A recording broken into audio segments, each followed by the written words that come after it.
Hey everyone, welcome back to the show. Today, I want to shine a spotlight on one of the Raider offensive linemen whose future with the team is suddenly up in the air.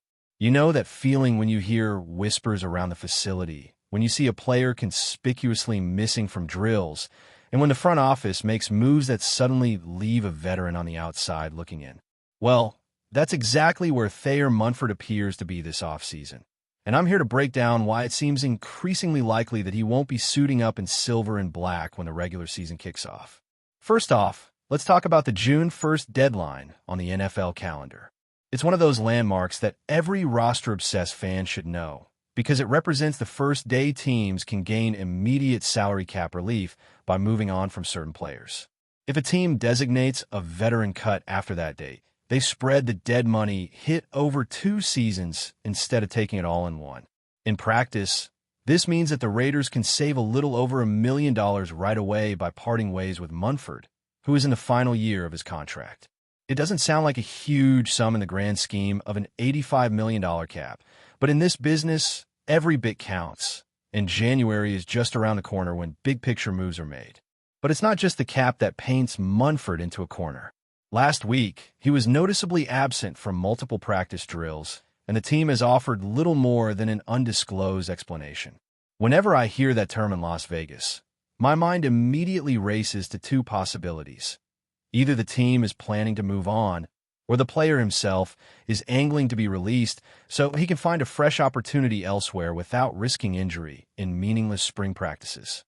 Combine that mystery with his relative inactivity on the field, and you start to understand why speculation is running rampant. On one hand, Munford has the versatility that every head coach loves. He's lined up at left tackle, right tackle, and even rotated into jumbo sets as a 6th offensive lineman, technically a tight end spot on some snap counts. In theory, that kind of flexibility should be viewed as a major asset. Yet in the wake of a regime change, the valuation of that versatility can shift. The Raiders have already replaced 3 head coaches and 4 offensive line coaches since he entered the league as a 7th-round pick in 2022. New staffs tend to want their own guys, players they scouted and coached in the college ranks or in previous stops. Munford, drafted by Josh McDaniels and brought in by Dave Ziegler, suddenly finds himself without clear advocates among the new hierarchy. Then there's the influx of talent in free agency and the draft. This spring, Las Vegas signed guard Alex Leatherwood. No, sorry, that was a typo. I meant to say Alex Kappa, to a 2-year deal worth $11 million, a contract structure that screams, prove it year one. Leatherwood is a John Spanos favorite, the same executive who has shown he values trench play above all else. With Kappa penciled in as the leading candidate for right guard, and Jordan Meredith and Darapum battling for the left side, Munford finds himself with neither a guaranteed starting spot nor a defined role on game day. Meanwhile, the team invested high draft capital in Caleb Rogers and Charles Grant, paying big returns to find their future at both tackle spots. When you finance new prospects with 3rd and 4th round picks, and then circle back to re-sign your own 7th round swing tackle on the cheap, the message is clear. The organization believes its newly acquired talent aligns more closely with its vision. We can't overlook Dalton Wagner, either. At 26, Wagner has earned respect in that locker room during OTAs, and many coaches rave about his technique and temperament. He, like Munford, can slide inside to guard or tackle as needed, but he's younger, has fewer miles logged, and hasn't endured the inconsistent coaching carousel that Munford has. Wagner's climb has been steady, while Munford's trajectory hit a plateau last season. In just 200 snaps, he allowed 10 pressures and 5 sacks, according to Pro Football Focus, ranking him at the bottom of the depth chart in terms of pass pro effectiveness. Those are worrisome indicators, especially when you're on the bubble and battling for one of 5 spots. On the other side of the coin, Munford's resume still offers a glimmer of hope for other teams. In 2023, under Coach Carmen Bracillo, yes, the same coach who helped mold him at Ohio State, Munford posted a solid overall grade north of 70 on PFF, with only 1 penalty all season. He flashed enough athleticism and power in those 500 snaps to make rival general managers consider a reclamation project. The Patriots under Bill Belichick and Josh McDaniels come to mind, as do the Tennessee Titans, where Ziegler once held sway. You can even argue the New York Giants and Arizona Cardinals might kick the tires on a versatile veteran who once looked like a day one starter.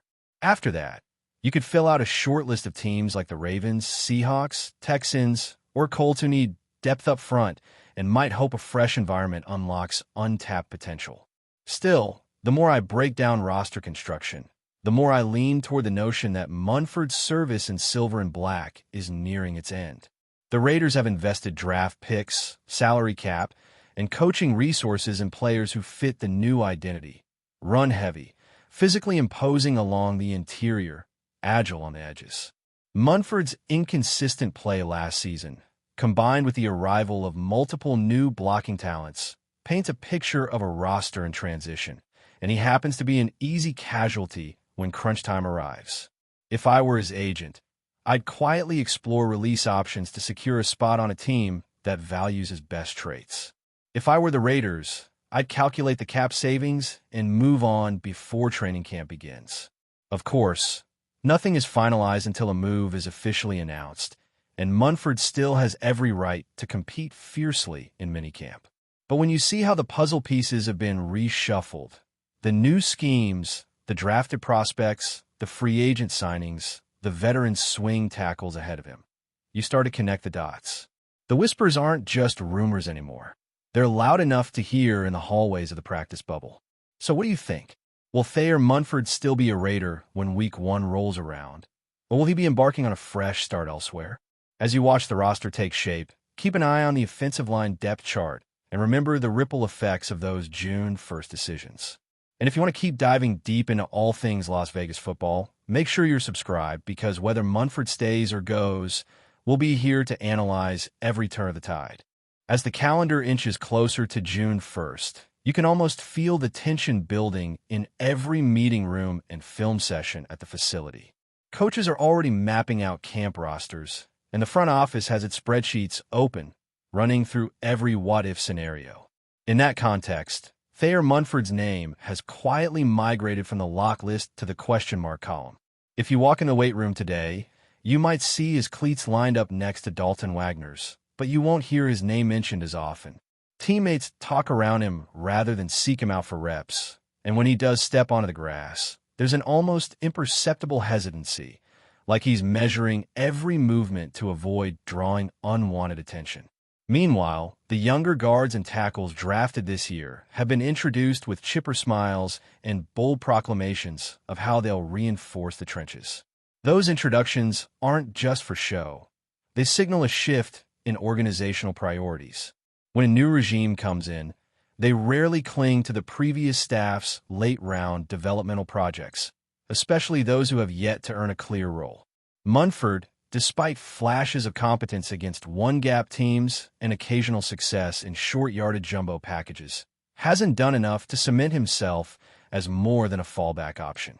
His versatility, once viewed as valuable, has turned into a liability in a system that now demands specialized excellence at each position. Beyond the locker room dynamics, Munford's off-season routine tells its own story.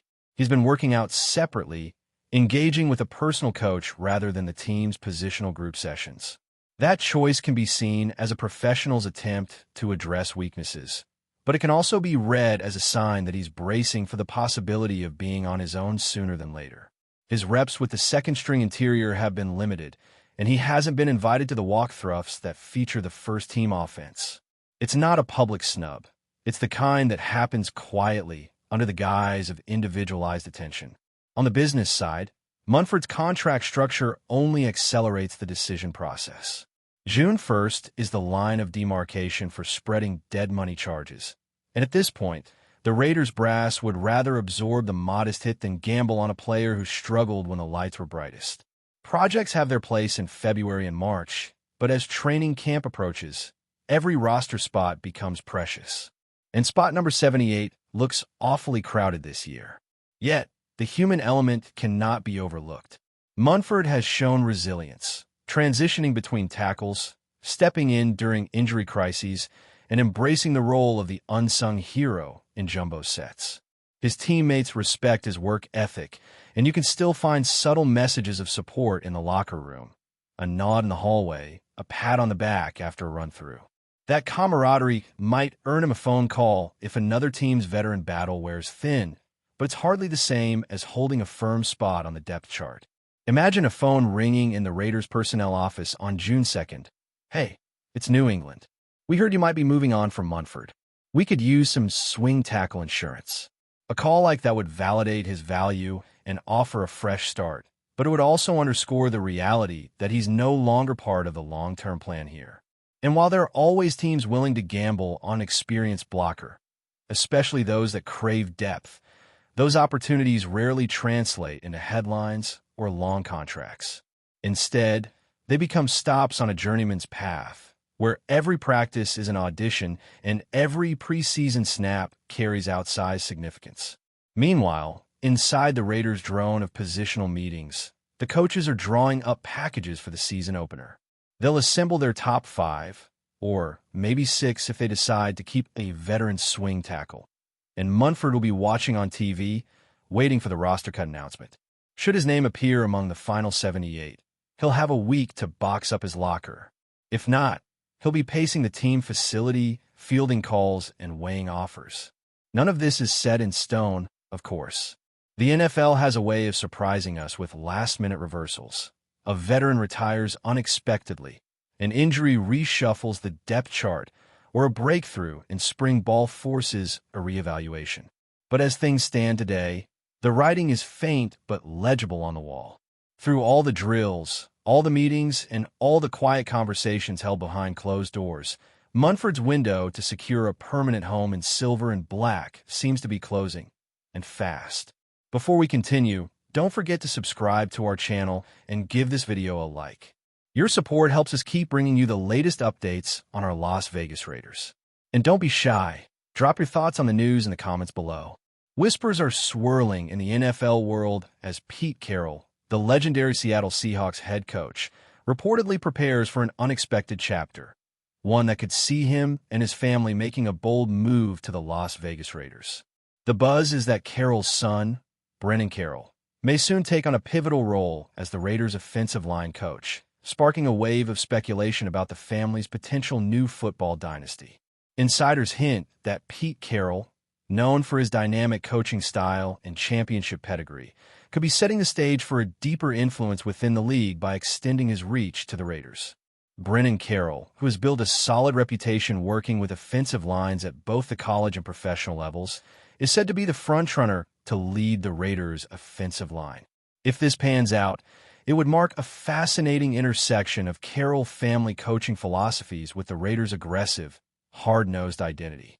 The possibility of Pete Carroll joining forces with his son in Las Vegas creates a buzz not just for the Raiders fan base, but for the NFL at large. Imagine the strategic synergy between Pete's defensive acumen and Brennan's offensive expertise coming together under one franchise. This could represent a fresh approach to team building, blending experience with innovation in ways not seen before.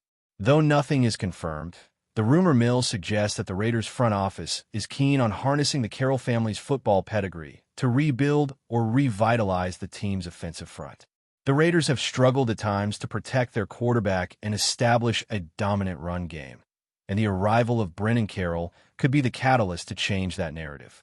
As the NFL offseason unfolds, fans and analysts alike will be watching closely for signs that this Carroll to Raiders rumor might materialize.